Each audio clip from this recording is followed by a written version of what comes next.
on behalf of the Institute for Leadership and Strategic Foresight. Welcome to So You Want to Be the Chief, a podcast for leaders. Well, as usual, I have a great person to interview today. He is one of my proteges from a few years back, although we've never met physically, but we've known each other online, which is great that we have the technology. He is Chief Master Sergeant Philip McAlpin. Did I say it right, Chief? Absolutely, you did. And I appreciate the opportunity and looking forward to the dialogue and conversation on a vital aspect for any leader to or future leader to reach their full potential and not only take care of their airmen they're entrusted to, but also to hopefully take care of themselves first and foremost. So yeah. I appreciate the opportunity, Chief. Even though I'm an old school kind of guy, Chief, and you're a young schooler, a young lion, we don't and I think we've been brainwashed. There are three core values in the Air Force, I think, right? Integrity, service, and excellence. Yes, but absolutely. we brainwash youngsters, and especially young leaders, into thinking that number two is the most important, service before self. And I keep preaching. I've been doing this preaching for 40 years, I guess. You got to take care of yourself first. Yeah, Chief, but that's selfish. Well, no, because if you cannot give what you do not have. And if you're not whole here, you're not whole there, or there you are a whole there. But anyway, before we get to the topic, where are you from? Because you're getting close to retiring soon, right? How long you been in the Air Force? Yes, I've been in the Air Force coming up on 23 years now. I think for the longest time, once I kind of sat, reflected, I made the decision that I was going to try everything in my power to lead at the highest level and reach the top 1%. My dream was a 30-year command chief, but like you just highlighted, sometimes it's best to leave when most appropriate, and then also leave a lasting impact and legacy. And that's what I've kind of striven for the last few years. But currently I am at a wonderful RAF Mildenhall, serving with the 100th Air Refueling Wing, and also our partners over in the Special Operations Wing. So been a great assignment, great location, and have some phenomenal airmen doing some great things over here. So yeah, yes, sir. And what do you call home? I'm originally from Philadelphia, Pennsylvania, grew up in South Philly. And I think right around my sophomore, junior year, I started, hey, what am I going to do after high school? And, a lot of people from the Philadelphia area, they like to set up roots and stay there and, vacation to the Jersey Shore or down to, Maryland or Ocean City, Maryland. And I just wanted something. I want to be a part of something bigger than myself, and the Air Force has absolutely exceeded my expectations, and I am truly grateful for it. Yeah, but being from Philly, how can you be a Cowboys fan? I don't understand that. Oh, come on! This meeting's over. It's good seeing you again, Chief. No, I'm always diehard Eagles fan, Phillies fan, all the above. I actually grew up a few streets down from the stadiums, and yeah, I'm a diehard. Yeah. All right. Well, we'll get beyond that in spite of it all. But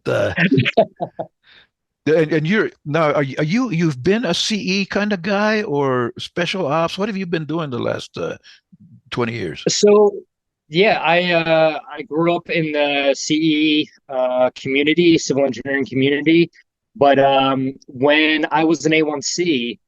I was part of the 554 Red Horse Squadron when it was located in Osan before it went to Guam. And they had an aero team, which is a assault, assess, and recovery operations team. And, from the get-go, made my first impression, I guess a lasting one, crushed something as simple as a PT test and presented myself as somewhat of a professional as an A1C.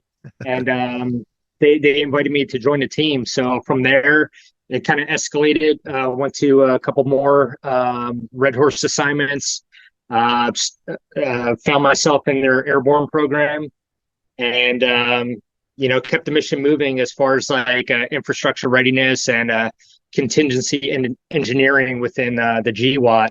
So loved what I did, kind of stayed with it, and no regrets. Absolutely loved it.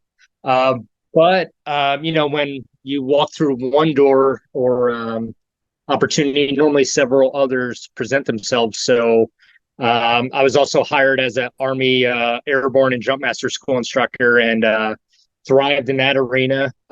Tremendously stressful, obviously, getting service members to exit out of a perfectly good aircraft. But I was at home and loved the opportunity. Became a Jumpmaster, Pathfinder, and reutilize a lot of those skills that I garnered there in future deployments, which definitely left that operational environment better than I found it. So great opportunities, great success. Yeah. And although you did succeed at that, Chief, and enjoyed it, I think, for the most part, but that got you to the point where you got hurt pretty hard, right? I mean, jumping out of perfectly good airplanes, as you say, doing the things that you did led to it. And, a lot of airmen suffer from this, including PTSD and all kinds of other ailments. But that, I think, seems like to me in our discussions, in our conversations that we've had, that kind of, all of that stuff led to the point where you have been seeking help. And I know you're adamant about helping others. You're on social media telling people, go find someone to help you because, you can't do it yourself. Someone needs to help you. Go find them and get rid of the stigma. There's a stigma, huge stigma. Chief, you're the chief, man. You don't go seek help. Well, you're a person too. You're a human.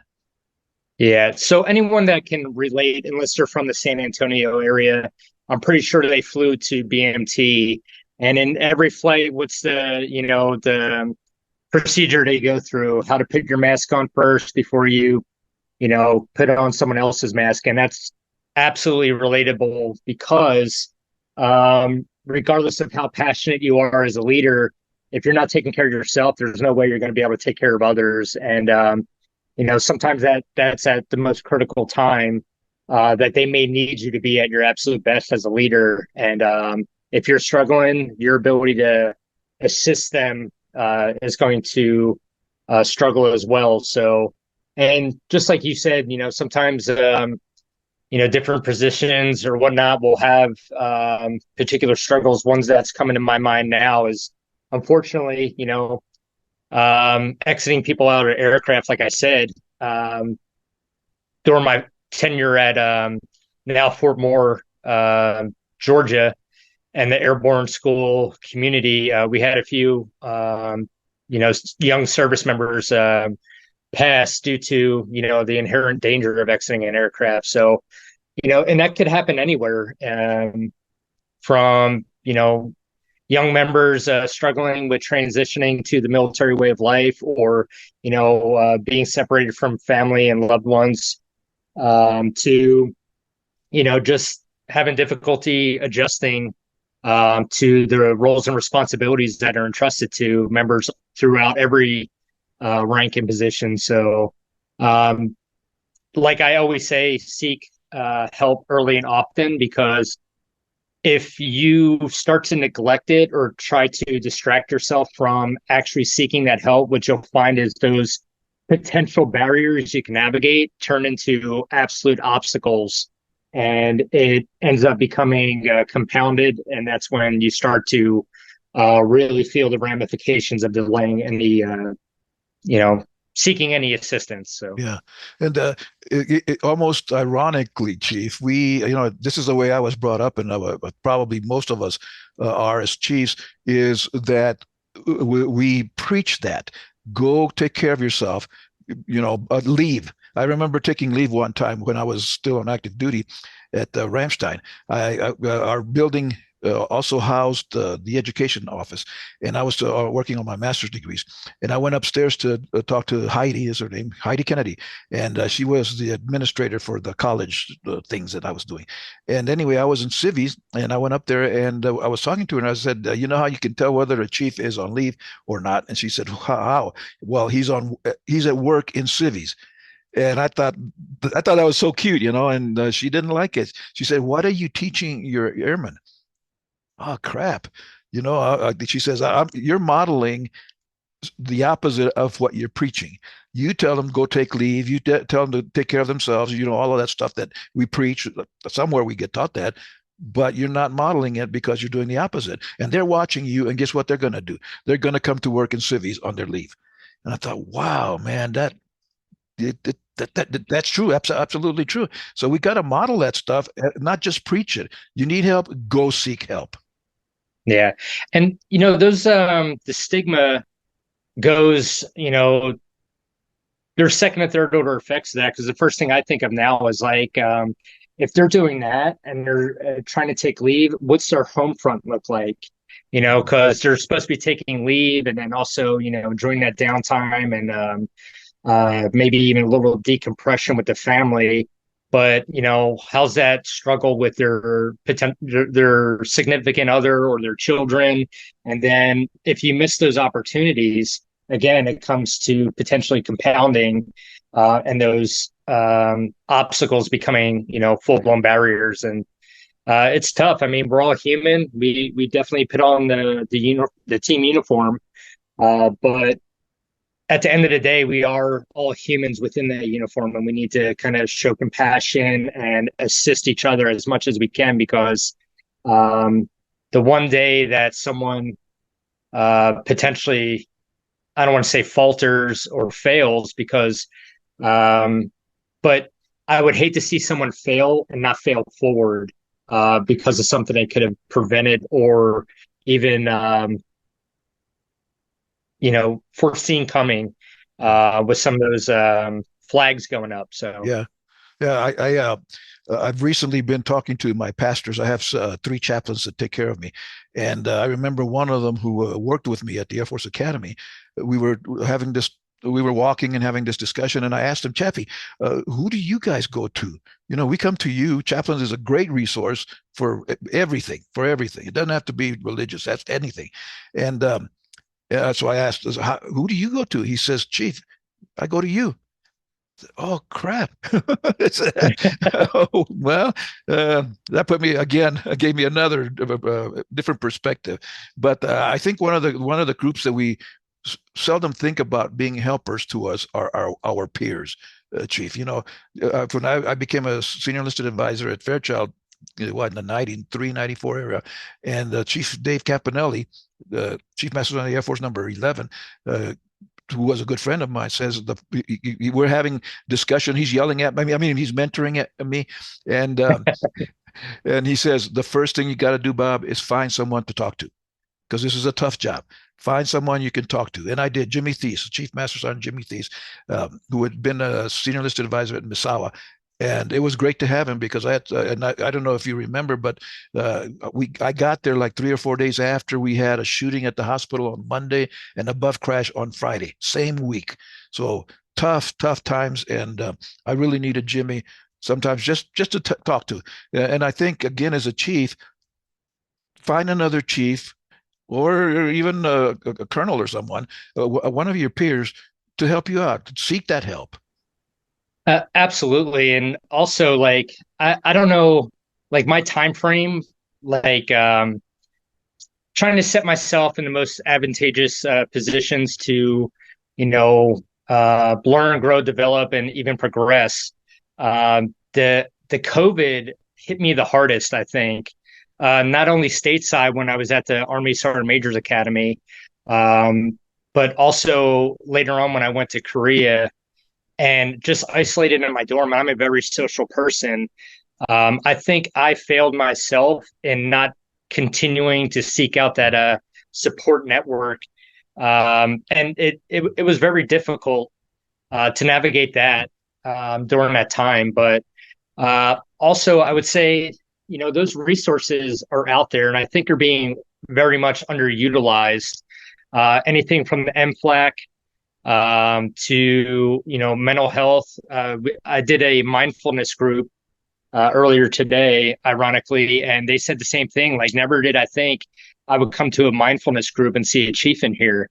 And I'm like, hey, we're all, you know, professionals in the military, but when you need to take a knee, you need to take a knee, and that doesn't exclude anyone. So they were kind of like in awe and really appreciative that I was being open and transparent with them. But yeah, that stigma is still very much there.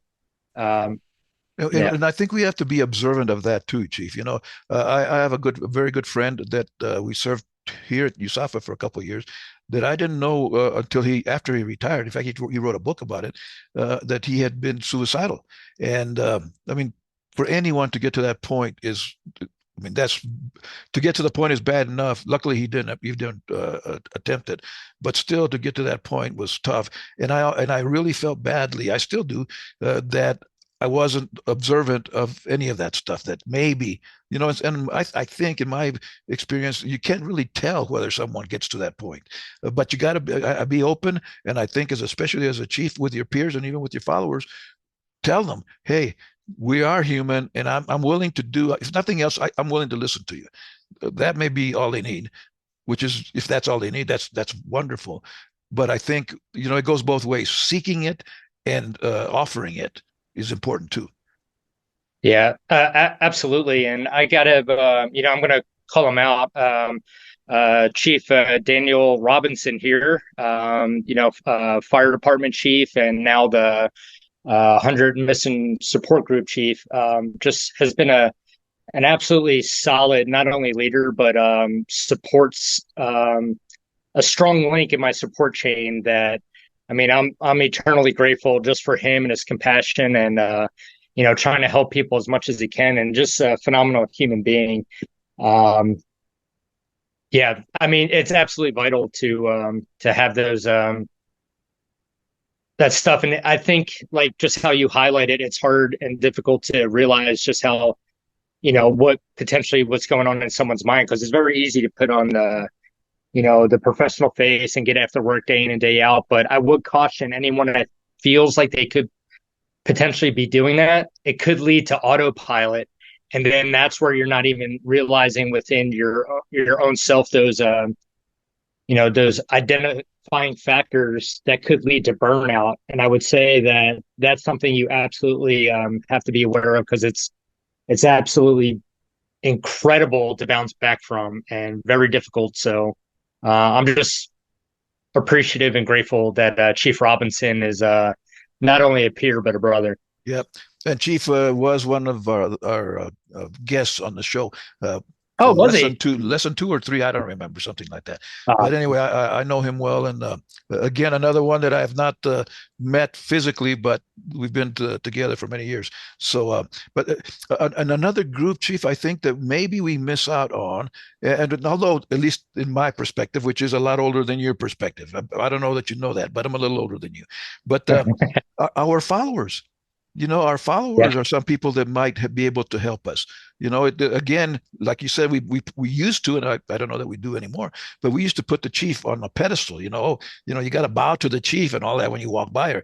And the respect part, I agree with, because people don't understand what it takes to be a chief until you're a chief. And it's a lot different and a lot harder than people think.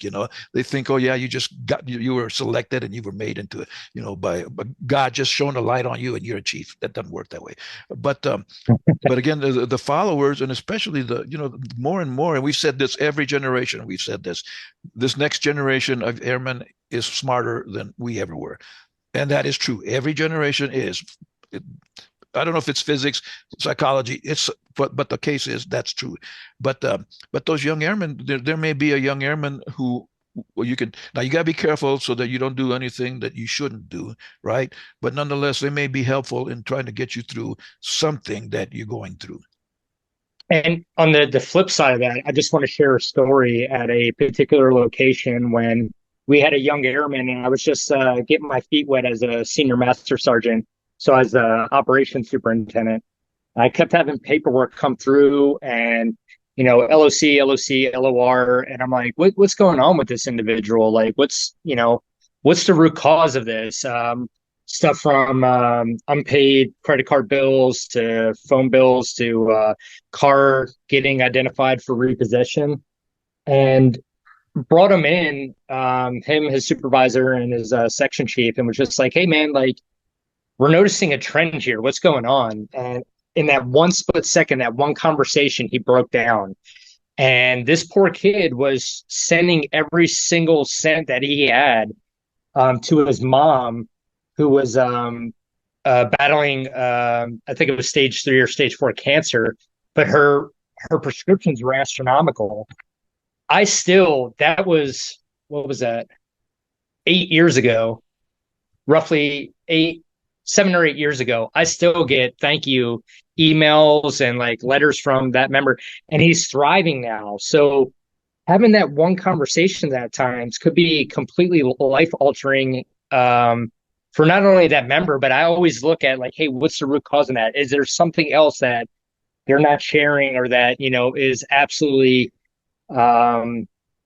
taking place that they may not be feel comfortable about? But ultimately, between the commander, first sergeant, and our chief at the time, they were able to assist a member. I think they ended up getting their mother as a dependent, and she moved to that location, and TRICARE was able to assist and help. And it was just like, that was one of the highlights of my tenure as at that location, and also as a senior master sergeant. So you got to be willing to have those conversations and take care of everyone, because, like I said, we're all human. And you mentioned I'll say a group of people that are trained, if not experienced, in all of this stuff, and that's first sergeants. I don't know absolutely how it is anymore, but the shirt always had an idea, and I worked with plenty of shirts who didn't know the answer, but knew someone who did and would guide you in that direction. I went through some time when I was an additional duty first sergeant, and I got sick to the point that I thought I was dying. I mean, I was that sick, and it had to do with stress of the job, and it always helped to have a first sergeant that would tell you and almost force you, go see the mental health people. Yeah, but go see the mental health people. And a lot of times they are trained as counselors too. Sometimes it's just and I think most of the first sergeants I ever had or I dealt with were pretty good listeners, and sometimes that's all it takes. Just sit down for a second and let me tell you what's going on. Let me vent. This really sucks. And, can't fix it, but it really sucks. Okay, shirt, sit down and let me tell you all about this. Maybe that's all it takes. Yeah, absolutely. And then, just to be transparent too, like I had to, I didn't realize the damage I was doing to not only my body, but also potentially my brain from all those jumps that I was a part of. And don't get me wrong, like no regrets whatsoever. Had a great time, was part of a couple of great teams, and then also fortunate enough to teach it. But every little impact was, I guess, leaving potential scars or blocking neural pathways. And the body and the mind are, they like habits. So I brought up like some of the stuff I was having, because I can absolutely relate, that, hey, I'm experiencing X, Y, and Z. And then they reviewed my entire medical records and were able to like, hey, have you been to this, and this, because you've had multiple concussions of, and blacking out and stuff like that. And just that one conversation provided me several resources that, like, I'm in a much better place, both mentally and with clarity, that I think I have been in easily 12 years. So just that single conversation, asking for help and being forthcoming on like, hey, I'm experiencing these symptoms, changed the entire outlook to where, one, I wish I would have went back and kind of talked to myself as a young tech sergeant and said, hey, when I broke, what I break? My tib, fib, ankle, and compressed my L3, L4. But it was like all that broke, and it was like, yeah, but I didn't realize that my mind was, kind of broken too. And then I should have made that a priority. So there's, different angles of attack. And if, one wasn't knowledgeable, like you said, from the first sergeant perspective, that, mental health may not be the one. It may be neurology, or it may be, pain management, or it may be additional physical therapy. But combined as a whole, I would say I'm, easily 75% better than I was at least 6, 8 months ago, to where that's where I really started having issues, because not only was I in constant pain or chronic pain, I was also it was having an impact on my mental well-being, and I had no idea it was potential, the concussions or so forth. So I'm getting the help I need, and it all started with that one conversation and being transparent. Now, for me, because I was always wanting to be, headstrong and, keep moving forward and stay focused on the mission. It took a lot to say I needed help. And, my wife, having some conversations with her, she's my angel. And she was like, I think you absolutely need to seek help and be honest with them, because I, at one point, felt like I was having, a heart attack, and it was panic attacks from not only the constant stress I was putting on my body, but also that I wasn't getting any relief from treating the other things that I was trying to muscle through. So, yeah. And of course, we spend most of our time on the job doing that as warriors, but we can't neglect nor forget the impact this has on our families. As you say, your wife, she is your angel in the sense that, hey, go.